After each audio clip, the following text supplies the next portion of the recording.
네, 반갑습니다. 오늘 대구 날씨가 37도라죠. 불구하시고 이렇게 참석해 주셔서 너무 고맙습니다.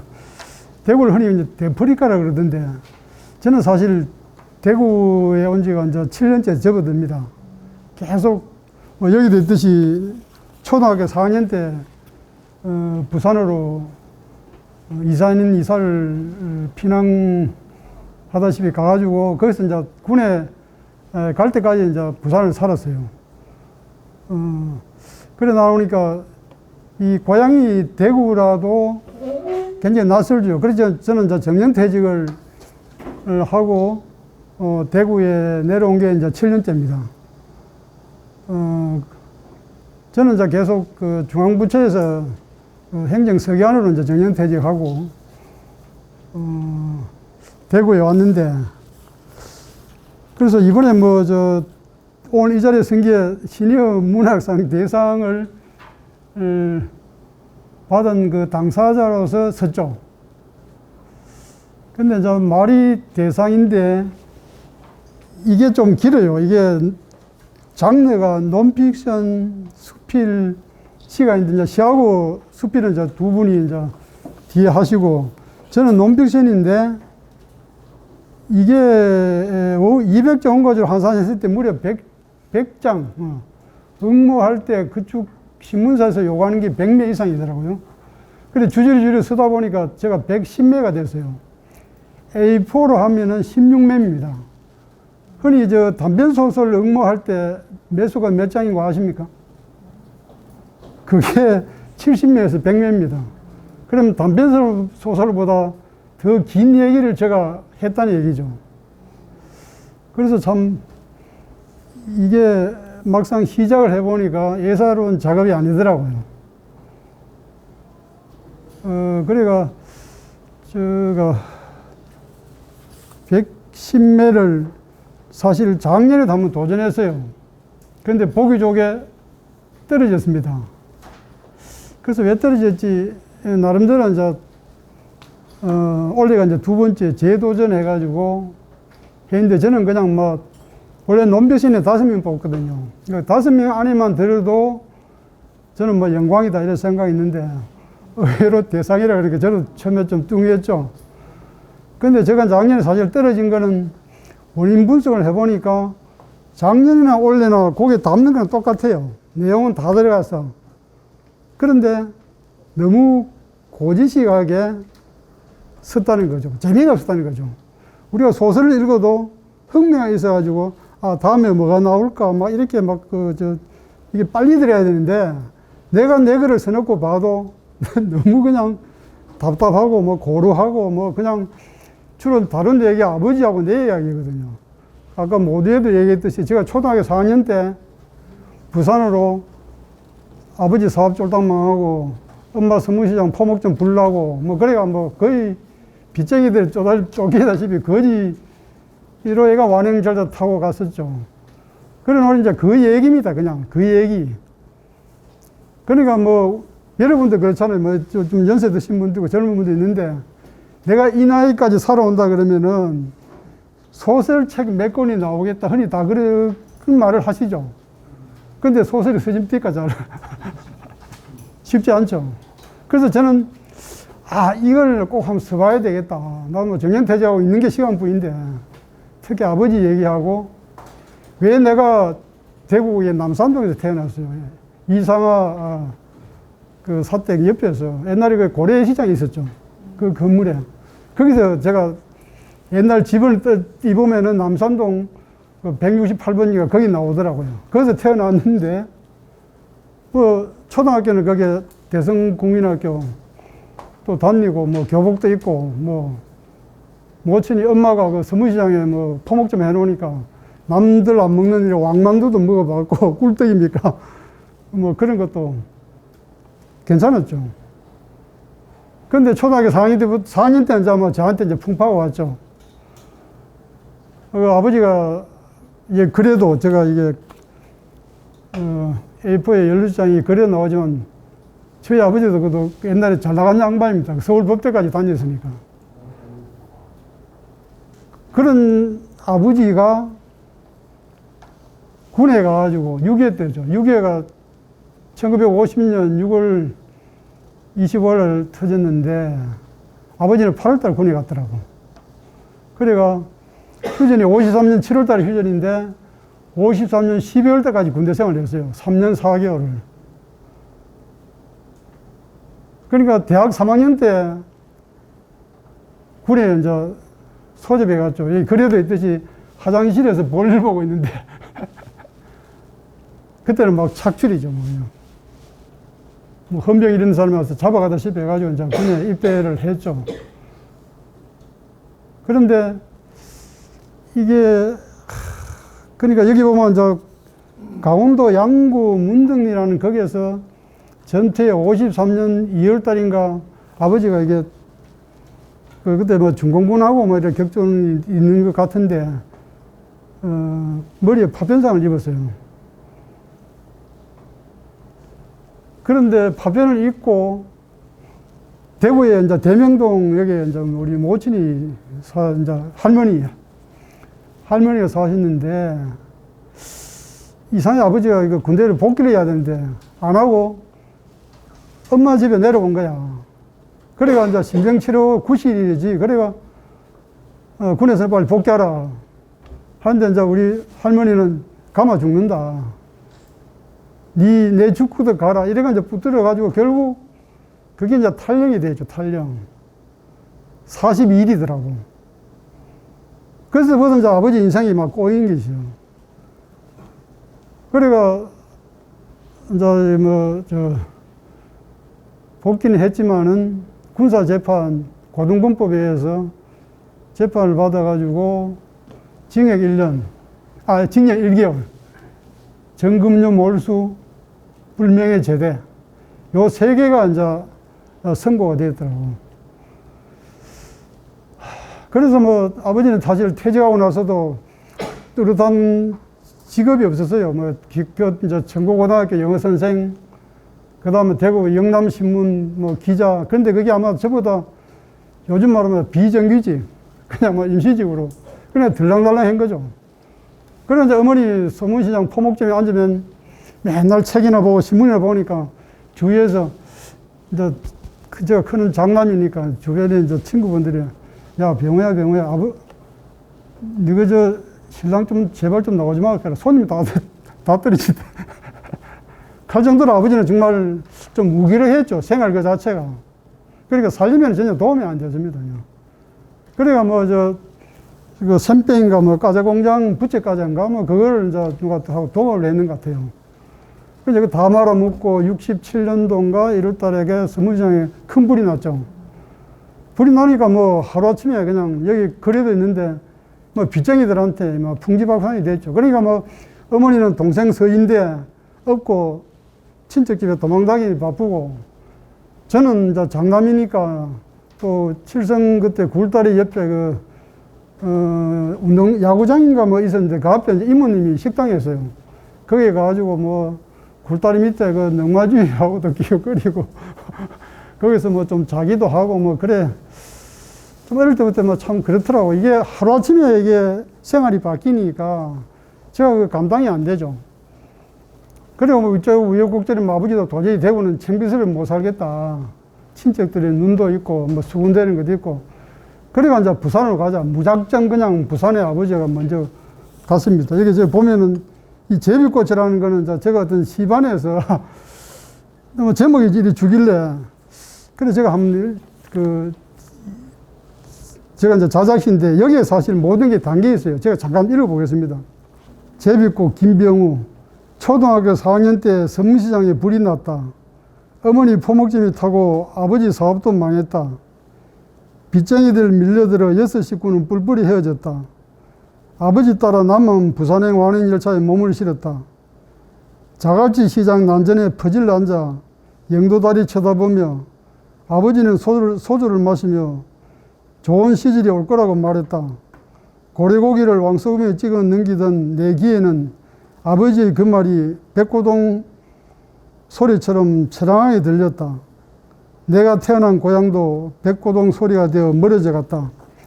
1년 만에 가족이 합쳤다. 바다가 보이는 산원덕 달동리였다. 고달픈 장남의 인생, 가도 가도 계속되는 가시밭길이었다. 공동변소 긴 줄 앞 양지 바른 곳에 핀 제비꽃, 행복은 반드시 온다는 꽃말, 그 말 전해주기라도 할 듯 나를 보며 소담스럽게 웃었었다. 반세기를 돌고 돌아서 고향 땅에 다시 밟았다. 행복을 기약하던 그 꽃이 베란다 하단에 피었다. 아버지가 와 계신 줄 알았다. 이게 제가 사실 반세기 딱 50년 만에 대구에 오게 되더라고요. 희한하게. 그리고 제가 태어난 그 옆에 옛날에 저 대한극장, 대도극장인가? 거기 아파트 하나 생겼어요. 거기 제가 살거든요. 그래서 나는 이래 대각선을 보면은 내가 태어났는데, 그건 불과 한 몇백 미터 안 됩니다. 그 약정 골목도 있고. 그래서 참 이것도 어찌 보면 운명인가. 뭐 그런 생각도 많이 듭니다. 그래서 저는 이제 이 글을 적으면서 제목 때문에 좀 고심을 했어요. 이제 제목이 뭔가 하면 부운이거든요. 처음에 제가 한번 적어봤는데 이게 뜰부자입니다. 뜰부자. 우리 부석사 가면은 부석사 좀 뜨가 있죠. 얘는 이제 운명 운자죠. 그래서 처음에는 아버지 부자에다가 아버지 운명이다. 이래 적었다가 그 다음에 요즘 보면은 부운이라는 구구사전에 보면은 이 부운이라는 이 구름문자예요. 뜰부자 구름문자. 이거는 보면은 이제 뭐 하늘에 떠다니는 구름 덧없는 세상을 비유적으로 이르면 흔히 부평초라고 하죠. 물 위에 떠 있는 풀. 이런 이제 구구사전 용어입니다. 그래서 요놈 앞대가리 있다고 운명 있다 해가 이제 부운. 운명이라는 고정되지 않잖아요. 우리가 이제 사주 명략 공부해보면 대운이라고 하는 게 있거든. 10년 주기로. 그래서, 운명은 고정된 게가 움직인다. 그래서 이제 부운이라고 해봤는데, 의외로 괜찮아요. 그래서 제목 가지고 이제 고민을 했는데, 우리 저 뒤에 우리 글방에 그 같이 공부하는 문우가 한 분 계시는데, 저분이 그때 이제 뭐, 탈영병 아버지 뭐 이래가 이제 한 서너 명 해가지고 이제 글 공부할 때 던지니까 부운이 제일 낫겠다. 그러니까 이제 부운으로 결정됐습니다. 그래서 이게 사실 이제 5편을 7월 7일 날 이게 그 매일신문사 창립 기념이더라고요. 그때 이제 1편을 게재를 해가지고 8월 1일까지 5편을 매주 매일신문에 싣고, 종이신문이죠. 그 다음에 우리나라가 참 IP 잘 되어 있잖아요. 하루 전날은 인터넷 신문이 뜹니다. 폰에 뜨면은 그냥 뭐 쫙 뿌리면 그냥 다 볼 수 있더라고요. 그리고 더 참 좀 대단한 게 다음에 들어가지고 제목만 쳐도 쫙 또 뜨더라고. 그래서 재밌는 거는, 그또 이래 이제 제가 뭐 대상 일 받고, 저는 또 이게 또 자랑도 하고 싶어. 이제 부산의 친구들한테 막 이래, 야, 내 대상 묻다. 막 이래 쭉쭉 뿌리더니, 이 친구들이, 이 글은 전혀 관심이 없고, 뭐 글 뻔한 거 아이가. 상금이 얼마고. 그러면 이 부산에 언제 내려올 끼고. 그래서 저는 참 답답한 게, 우리가 이제 어떤 분이 뭐 수필도 책을 쓰고 해가지고 책을 나눠주잖아요. 한 번씩. 그분들은 이제 돈 들이고 정말 애먹어가지고 책을 만드는데 막상 받은 사람이 과연 그 책을 얼마까지 보겠느냐. 사실 저도 끝까지 잘 안 볼 때가 많거든요. 근데 더 안타까운 거는 아파트 쓰레기 하치장에 봉투도 안 뜯은 그 수필집이 버려져 있더라고요. 그리고 제가 이번에 참 절감이 있는 게, 저는 참 자랑도 하고 싶고, 이래 글을 뭐 내 아는 지인 혹은 그 직장의 선후배인들 뿌려주면은, 그래, 아유, 욕받네요. 축하합니다. 더 좋지만은, 매주마다 있는 글을 읽고, 요 내용이 어때서 그렇고, 니 참 그때 욕받구나. 뭐 이런 글을 주거니 받거니 장구나 뭔구나 했으면 좋겠는데, 그런 얘기는 없고, 그럼 나는 또 만만한 친구는, 니 글 뭐 듣더나 하면 내가 좀 바빠서 좀 이따 읽을게. 그만큼 책을 안 봅니다. 책을 안 읽어요. 그래서 그 점이 참 안타깝죠. 그래서 뭐 내가 뭐 글 공부 이래 한다는 내 입장도 이런데 하물며 뭐 이런 주변 분들한테 참 책 좀 읽으시오. 내가 이렇게 대시 글 좀 내 글 좀 봐주시오. 이게 참 안 되더라고요.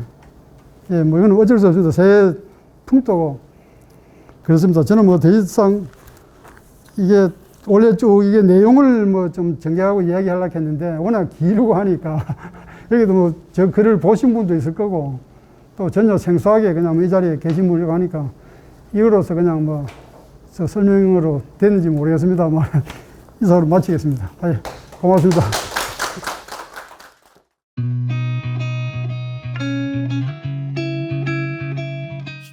우선 이제 영학도서관에 감사를 드립니다. 제가 영학도서관에 철도 없이 뭐 우연히 보니까 뭐 글 쓰고 읽으면 치매에 좋다 이런 이야기를 내가 들어가지고 그 프로그램을 또 보니까 시라는 게 있어요.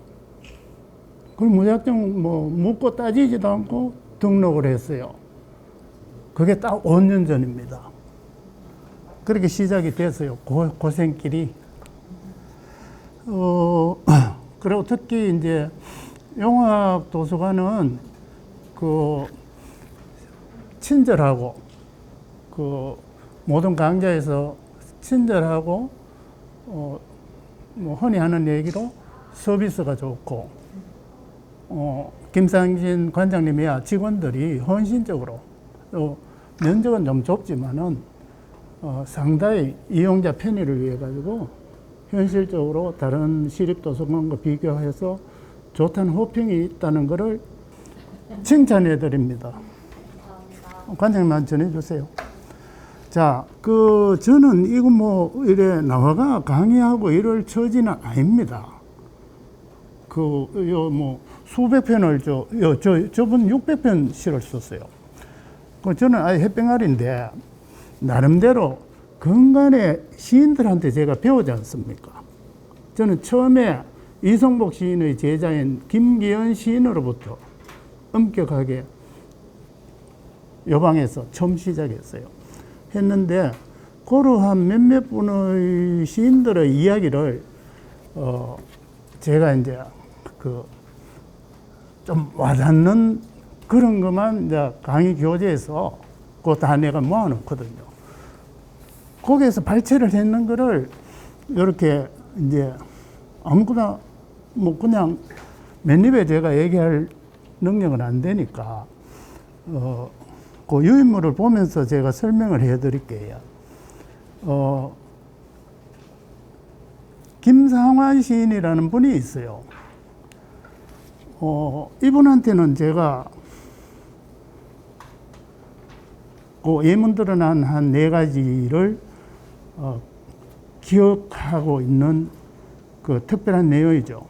한국의 3대 시인은 백석, 김수영, 이승복이다. 근데 백석은 영어 교사고 김수영도 영어 교사고 이승복 교수는 불문학 교수예요. 미안하지만 국문학 문예창작가 출신은 없습니다. 그 다음에 현대시 백년사 5권의 시집은 백석의 사성, 김수영 시인의 거대한 뿌리, 정지용 시인의 정지용 시집, 요즘 제가 읽고 있습니다. 600페이지 되는 건데 지금 한 200페이지 읽었어요. 이승복의 뒹구는 돌은 언제 잠 깨는가, 서정조의 화사집인데 저는 이 중에서 특히 김수영 시인과 이승복 시인의 천재성을 높이 평가합니다. 너무너무 어렵게 너무너무 잘 써놨어요. 그래서 저는 새벽밥 먹어도 뒤꿈치도 못 따라가겠습니다. 그 다음에 지용과 미당은 요거는 김인환 평론가가 압축해서 잘 표현했길래 인용했습니다.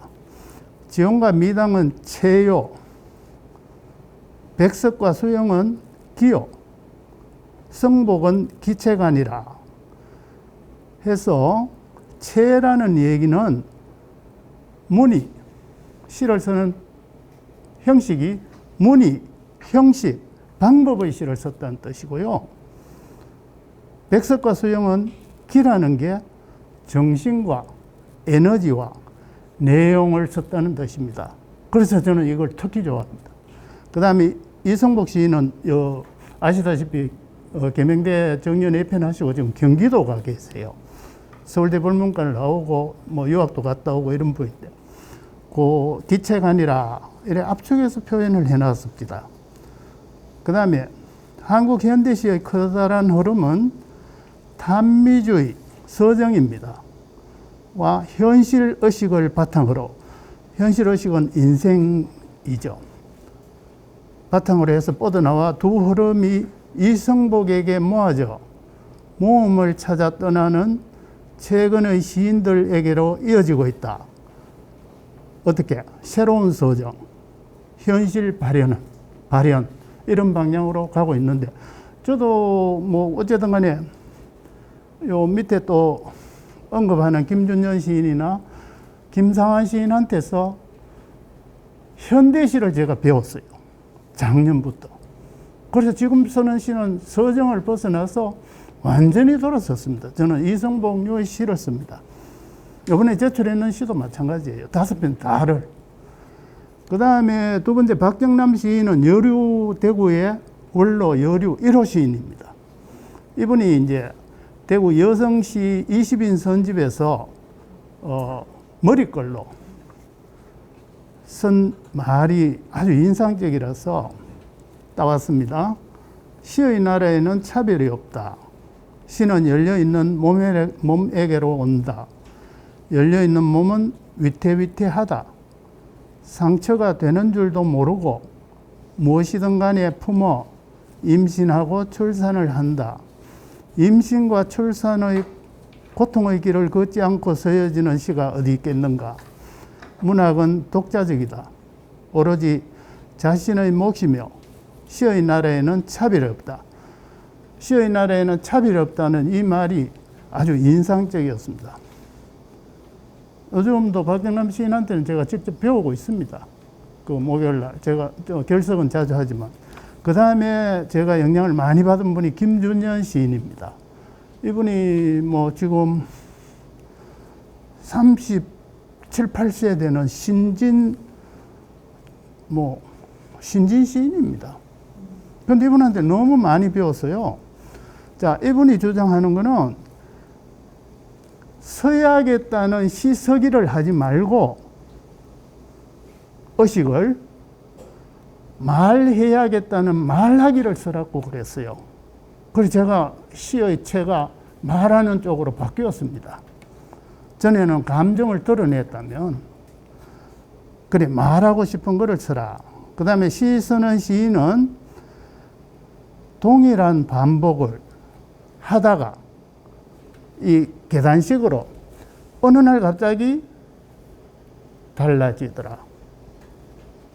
이 김준년 시인의 이야기입니다. 그 모든 취미 활동이 그런 것 같아요. 와 이래 안 늘까 탁구를 치는데 안 늘다가 한 1년 지나면 이래 한 수가 딱 올라가고, 바둑도 마찬가지고 공부도 마찬가지고. 그 다음에 초보자 또는 시인의 문제가 아니라 자기 감정에 솔직하냐가 중요하고, 시를 안 쓰면 시인이 아니다. 시를 쓰는 사람이 시인이다. 이 말은요, 박정남 시인도 김동원 시인도 글에서나 말에서 한결같이 주장하는 내용입니다. 하여튼 시를 써야 시인이래요. 그리고 글을 쓰는 사람은 감상적인 사람이 아니라 연구자다. 그 다음에 이제 나의 길. 내가 5년 동안 이래 이제 개괄적으로 걸어온 길은 제가 어떤 애독 시집을 읽었냐 하면요, 요시아의 번역 시집입니다. 10년 전에. 내가 지금 알고 있는 걸 그때도 알았더라면 사랑하라, 한 번도 사랑하지 않은 것처럼.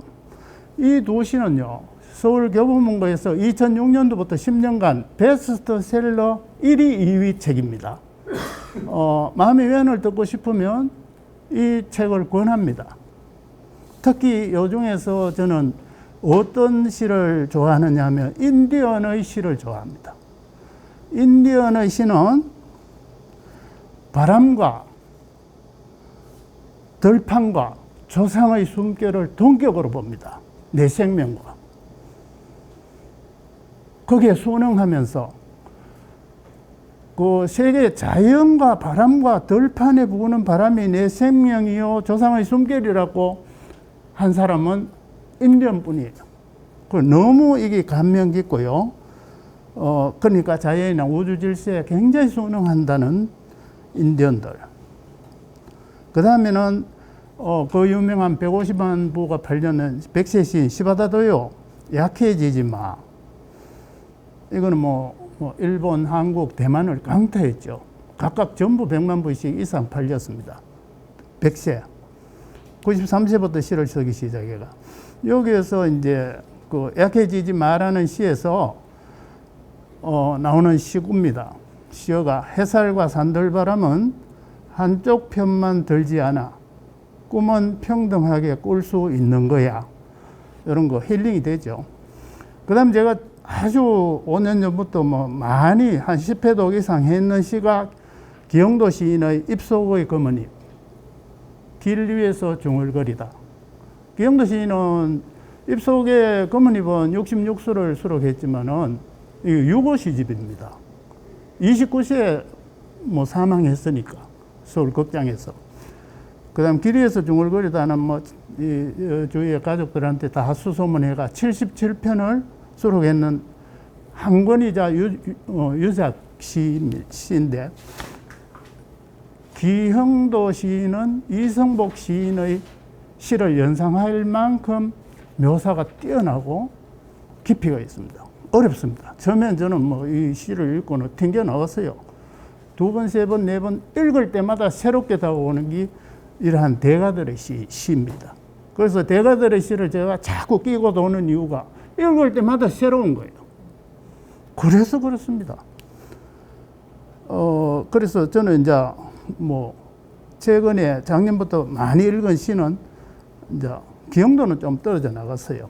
백석, 김수영, 이승보. 요즘 하도 개사가지고 5대 시집하고 하니까 그 유명한 향수를 지은 정지용 시 전집 보니까 150속 좀 안 돼요.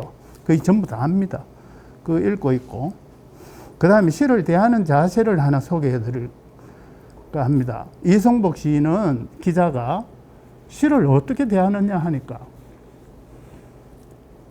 척은함과 진지함과 척은함과 장난기라고 했습니다. 이성복 시집을 읽으면 요 그대로 느낍니다.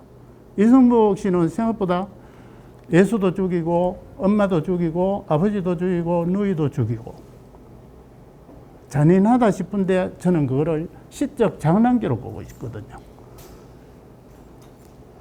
저는 시를 어떻게 보느냐. 소재를 착안하는데 한 50%. 그거를 살려줄 묘사를 하는 그 묘사와 제목 한 50% 이런 식으로 요즘 관점을 두고 있습니다. 그래서 시 이야기는 제가 시인들한테 배운 거를 전달해 드렸고요.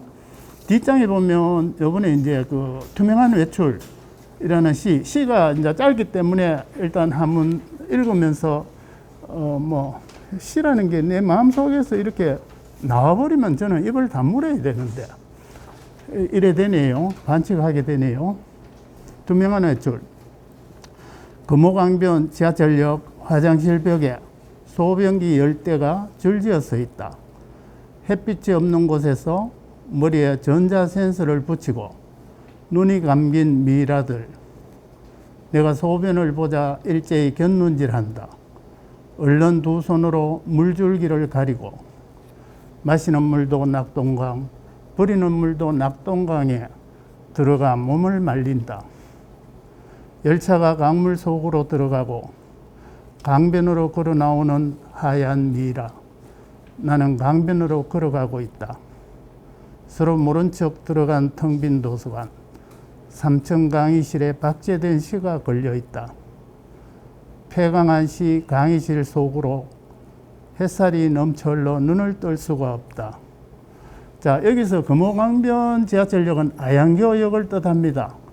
뜻하고, 그 다음에 폐광한 시 도서관은요, 28 기념 학생 도서관을 뜻합니다. 옛날 시남중학짜리. 거기를 몇 학기를 들었는데, 김동원 시인 가르침을 받았는데, 그 아양교역에서 내려가지고 올라가가지고 금호강변 뚝으로 걸어가가지고 10여 분 걸으면 보면은 벚꽃이 너무 이뻐. 거기만 살짝 들면 팔공산 동서봉이 싹 보여. 그 물보가 있어가지고 금호강물이 정말 물이 찰랑찰랑 만서예요. 그러면 금호강변에 있는 그 벚꽃, 터널 벚꽃, 이게 물속으로 전부 다 어려요. 그런 시도 들어서고 했습니다. 그게 하도 경치가 좋아가지고. 여기서 저는 이 소병기라는 석기시대의 흙을 가지고 만든 이 참 고색 창연한 이 소병기라는 무생물, 광물질을 생명을 불어넣는 화류법을 써가지고 손진원 교수는 이걸 도치법도 쓰고 뭐 입체화시키기도 한데 전적으로 동감합니다. 해서 생명체로, 나와 같은 생명체로 도서관을 방문해 보니까 이제 시는 폐광했고 도서관은 너무 크고 그런 아쉬움을 쓴 거예요. 말하자면은 시 강의가 폐광됐거든요. 이 강의를 살리려고 많은 노력을 했습니다. 전화도 하고 책임자한테 청원도 하고 그래 결국 폐광이 됐어요. 그게 너무 아쉬운 기라. 2년이 지나도 아양교역만 지나면 항상 28 기념 학생 도서관만 생각나. 그리고 같이 공부했던 분들이 여기 많이 앉아 계시잖아요. 그래 한데 이제 이 써놓고 보니까 일단 형용사라는 부사 수식어가 많이 배제되어 있고 내가 말하고 싶은 거 가슴에 눌려있던 말하고 싶은 거 아쉬운 거 이거를 막 쓴 거예요. 쓰고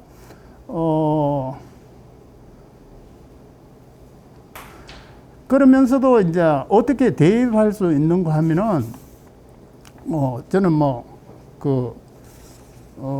이러한 아쉬운 감정은 어릴 때나 옛날 추억 그러니까 말하자면은 그 고향 산천에서 소금 친구나 친지나 이웃들 철없던 시절에 강변을 거닐었던 거 원두막에 해서 소녀와 친하게 그렇게 원두막에 앉아가지고 이야기했던 풍경 그 다음에 친척집에 갔던 그 계곡에 2월 달에 눈과 얼음이 있는 데서 계곡물이 흘러내리는 그런 아련한 추억 이러한 추억들이 폐광한 도서관으로 대입이 되는 거예요.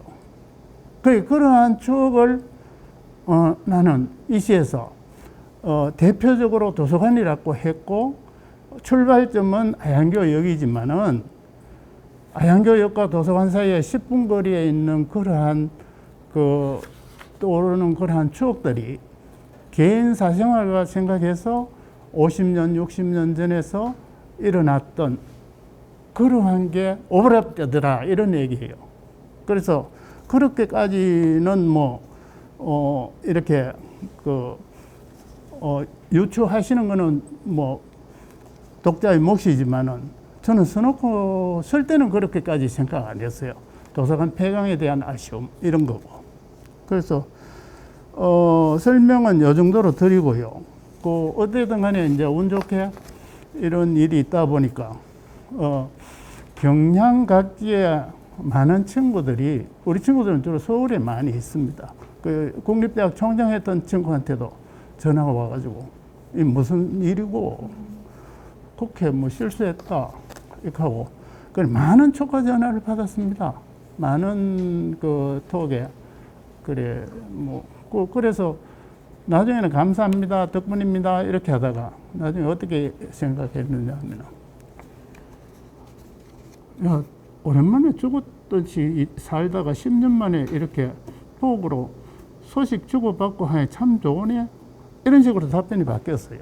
그러한 그 즐거움을 가져다 줍기다. 그래서 감사합니다. 두서없었습니다.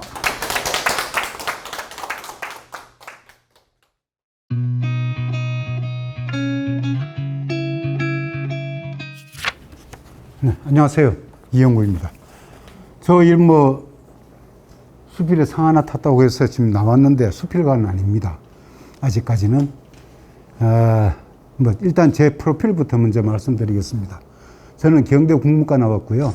국어 교사 생활을 좀 했습니다. 그리고 방통대 중문과를 나왔고요. 중문과 야학 교사로 한 10몇 년 했습니다. 그리고 영문과, 방통대 영문과 졸업했습니다. 일단 그 정도고 시를 쓰는 걸 좋아해서 시를 먼저 시작했는데 어떤 또 수필도 한번 더 써보자 해서 또 수필을 했습니다. 네, 용학 도서관을 알게 된 것은 저기 계시는 우리 최정만 선생님께서 저하고 굉장히 친합니다. 저보고 용학에 가자. 김기현 그 강의하시는 분이 잘하신다. 그래서 여기 왔는 지가 이제 한 2년 가까이 돼 가나요? 그 정도 됐습니다.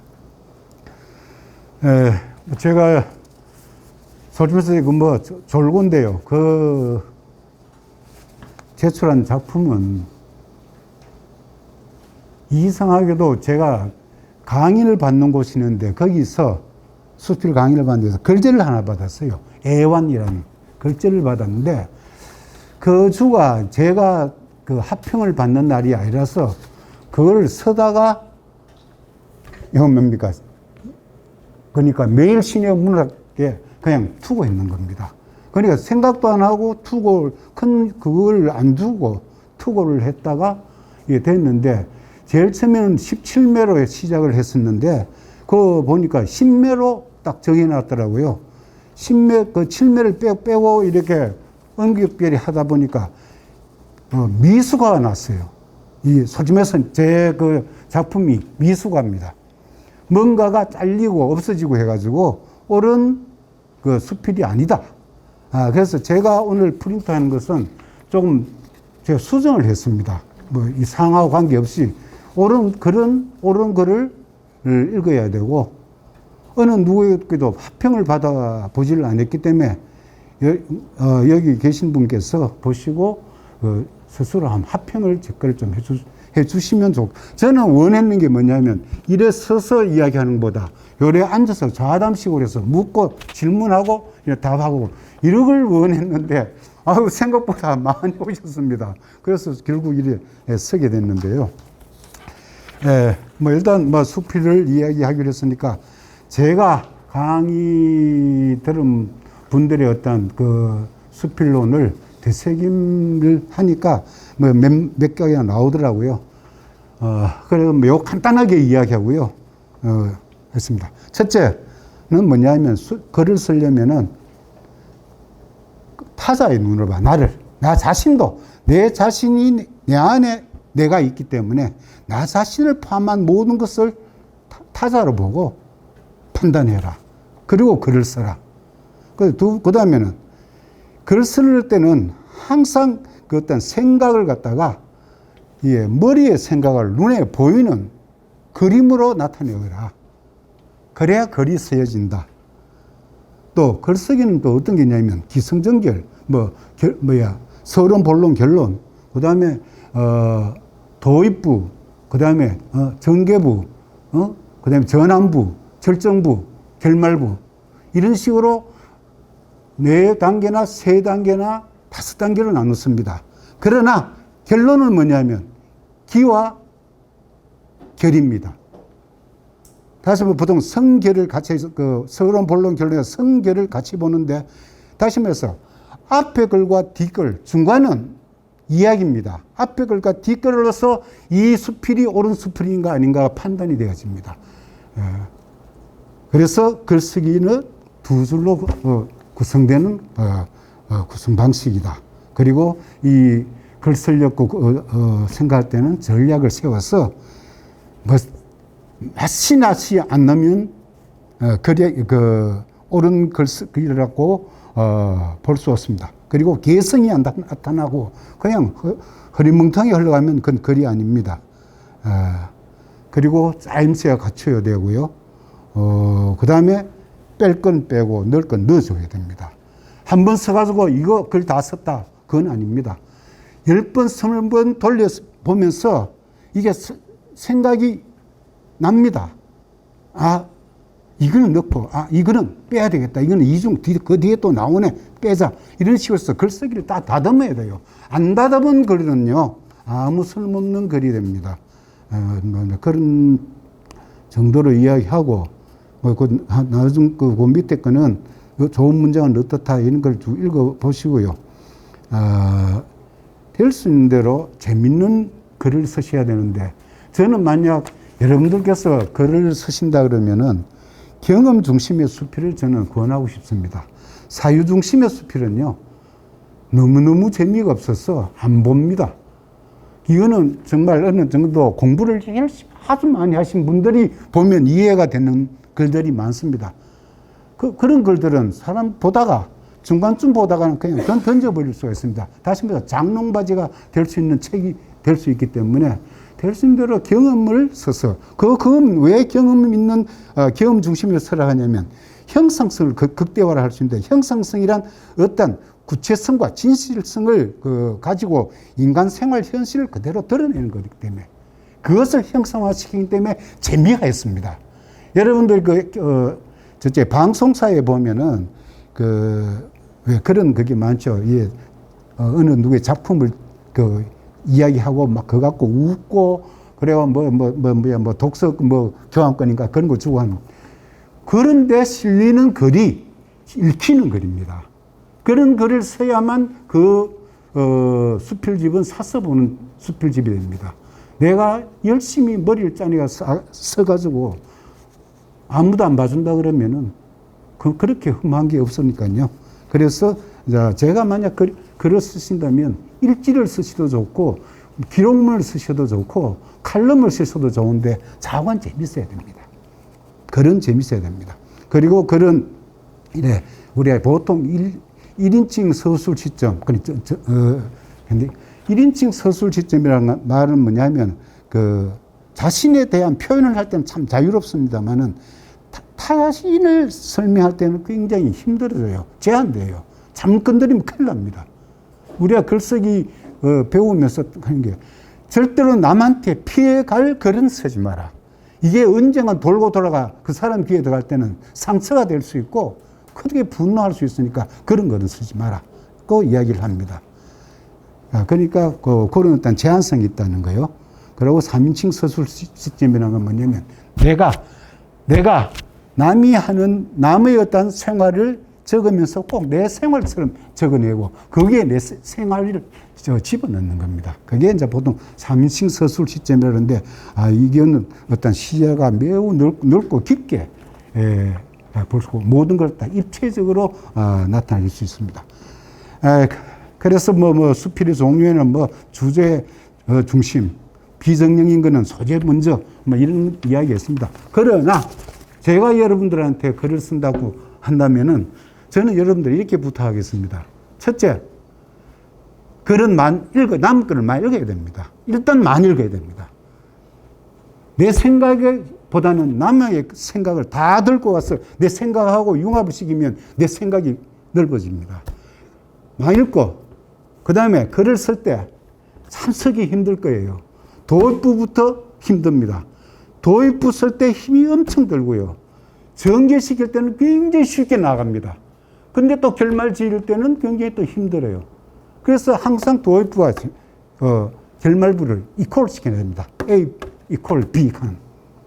그걸 해놓고 그걸 딱 만들어 놓고 중간에 글을 써넣기는 굉장히 쉬워요. 그렇기 때문에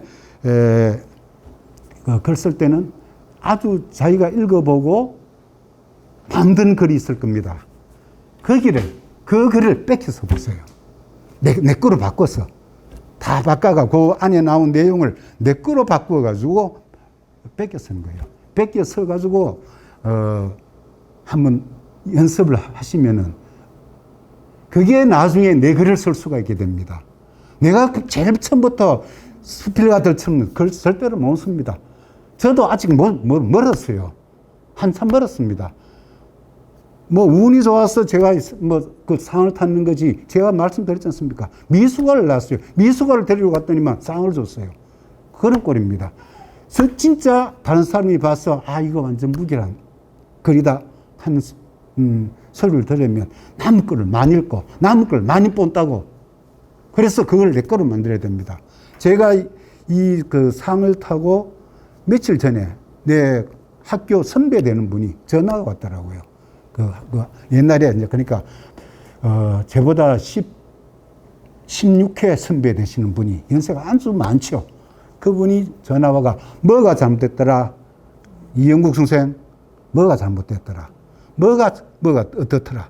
그거를 보완시키게. 얼마나 고마웠는지 모릅니다. 아, 이게 내가 미수가 이걸 내가 이분은 아셨구나. 그래서 그걸 보충했는 것이 지금 이 글입니다. 뭐 많이는 보충을 안 했습니다. 조금씩 바꾸고 제 뒤에 가면은 제가 이게 뭐냐면 사육과 애완과 반려가 같다는 걸 이야기하면서 사유에 대한 이야기를 했고 제일 뒤에 가면 반려에 대한 이야기를 했습니다. 그런데 중간 애완에 대한 이야기가 없습니다. 그게 원래는 17미 속에는 있었는데 빼버렸어요. 아, 이건 중간 거니까 빼버렸지만 그분은 그걸 따가시고 왜 그에 대한 이야기가 없느냐. 그래서 그걸 아주 간단하게 몇 줄로 더 써넣었습니다. 제가 요거에 대해서 앞에 일부 좀 읽고, 시간은 좀 많이 남았네요. 그 다음에 좀 뒤에 읽고 여러분들한테 이야기를 좀 듣고 그래야겠습니다. 아마 읽어보신 분들 많을 거예요. 나는 반려동물이다. 나는 이리저리 궁상밖에 백명거리만 추출되었다. 아내의 눈동자가 돌아가는 걸 오랜만에 보았다. 분노가 정점을 넘었다는 걸 알아챘다. 공포감이 전신을 휘감았다. 변명으로 풀릴 일이 아니기에 멀뚱멀뚱하니 주인의 눈치를 알아보려는 개꼴이 되었다. 활꽃 빨다가 눈에 거스리면 감정의 쓰레기통이 되어버리는 멍멍이 말이다. 나는 아내에게 사육되고 있다는 생각을 오랫동안 해왔다. 친구들과 한잔하면서도 아마도 나는 마누라에게 사육당한 것 같다 라고 하소연을 누르기도 했다. 40 초반이었던가 미친 듯 나를 풀어달라고 한 적이 있었다.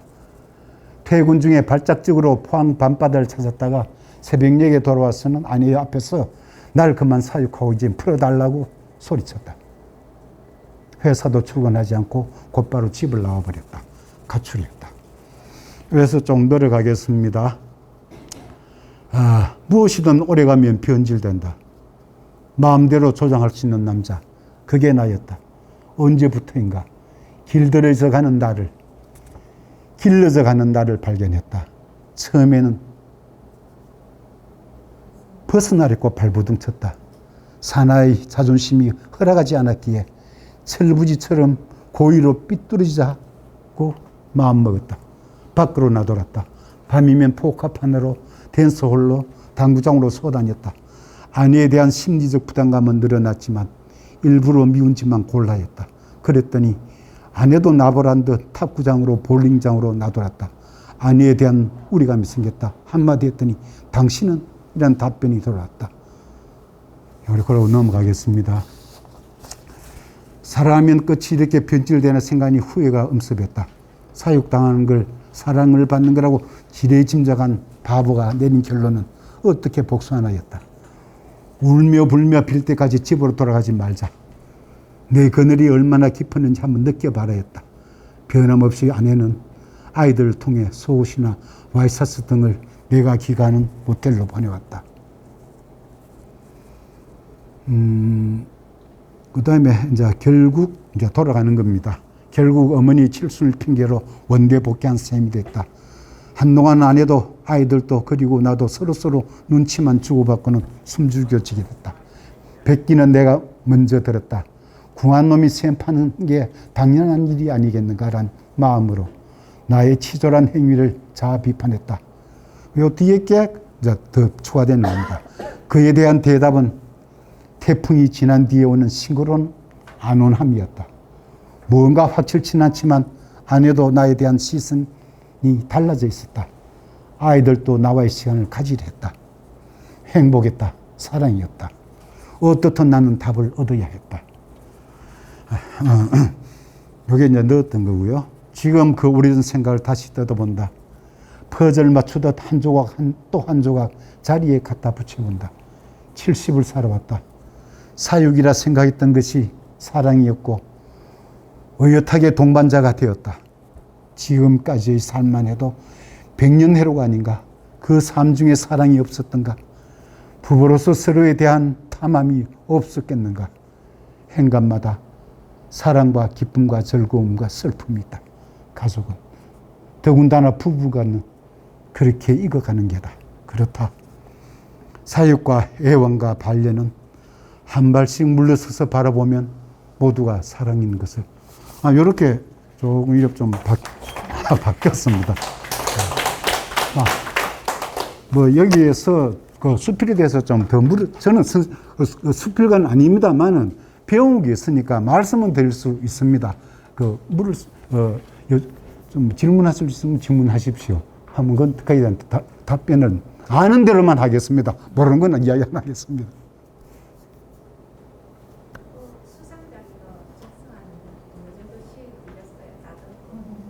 이거 그러니까 일주일 만이에요. 이게 그렇다니까요. 이거 제출하려고 했던 게 아니고 그 합평받는 그 글제가 나왔는데 해필이면 그 주가 제가 그 뭡니까 합평 받는 날이 아니었어요. 그러니까 왜냐하면 그 우리 배우는 사람이 한 30명 되는데 선생님이 아무리 많이 봐도 7, 8명 이상 더 이상 합평을 해줄 수 없어요. 먼저 냅니다. 그러면 그 강의하는 강사가 다 합평을 해가 와요. 자기 곤치를 곤치고 이래야 맞춤법부터 시작해가 전체 곤치가 그걸 그 앉혀놓고 하는데 하필이면 내 자리가 아니었어요. 그래서 그거를 뭐라고 하면 어머니가 여기에 딱 보니까 이거 시니어잖아. 이 생각이 들더라고요. 이 글이 시니어잖아. 이 글 자체가 시니어잖아. 이 생각이 들어가 그냥 투고를 했는 겁니다. 그리고 솔직히 말해서 그러고 잊어버린 건 아니었지만 뭐라 하냐면 내 능력에 뭐가 되겠느냐. 뭐 잘 되면은 난 이제 여러 사람 뽑아 한 20명이나 10몇 명씩 이래 뽑는 줄 알았어요. 다른 백일장 가면 그리 뽑거든요. 뭐 장원, 참방하고 이래가지고 꽤 많습니다. 그래 뽑기 때문에 뭐 잘하면 운 좋으면 꼴찌에 걸리겠지 이런 생각했는데 저는 솔직히 말해서 상금도 그래 주는 줄 몰랐고요. 정말 뭡니까? 내가 그래서 첫 마디가 뭐냐면 소발에 쥐 잡았네. 이 소리가 제 입에서 나왔습니다. 근데 절대로 그래는 안 됩니다. 저도 이거를 이렇게 글을 쓰기 위해서 그 강사분한테 엄청난 요구를 얻어봤습니다. 제일 처음에는 정치색 짓다고 이걸 합평 못해줘요 하고 던지켰습니다. 두 번째는 또 한 번 코로나 때문에 또 정부를 비판했더니만 이거는 칼럼으로 쓰시지 이런 데 내시는 게 아닙니다. 그러면서 제가 굉장히 많이 뜯어곤치는 게 지금의 저입니다. 네, 감사합니다.